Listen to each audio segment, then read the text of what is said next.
शरद पवारांच्या पक्षाकडून विलिनीकरणावर जोर, तर राष्ट्रवादीचे नेते उपमुख्यमंत्री पदासाठी आग्रही. आधी शपथविधी, नंतर विलिनीकरणाचं बघू. मंत्री छगन भुजबळ यांची प्रतिक्रिया.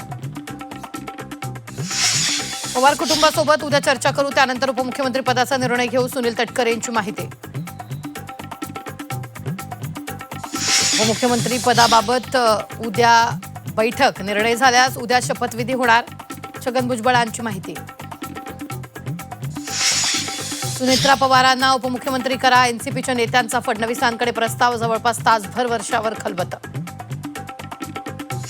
दोन्ही राष्ट्रवादी एकत्र यावेत ही अजित पवारांची शेवटची इच्छा होती. झी 24 तासवर अंकुश काकडेंची माहिती. 12 डिसेंबरलाच दोन्ही राष्ट्रवादी एकत्र येणार होत्या. दादांच्या वक्तव्याचा दाखला देत काकडेंचं विधान.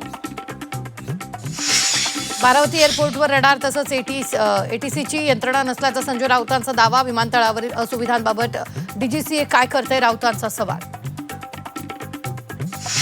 अजितदादांच्या निधनामुळे राष्ट्रवादीनं जेडपी निवडणुकीचा प्रचार थांबवला. राष्ट्रवादी प्रचारसभा, रोड शो घेणार नाही. मतदारांना केवळ पत्रकं वाटून प्रचार केला जाणार. प्रशासनावर आर्थिक शिस्तीचा बोजा वाढणार. 2025-26 साठी निधी वितरणाबाबत परिपत्रक जारी. आगामी वर्षात बजेटमधील निधी वितरणाला कात्री.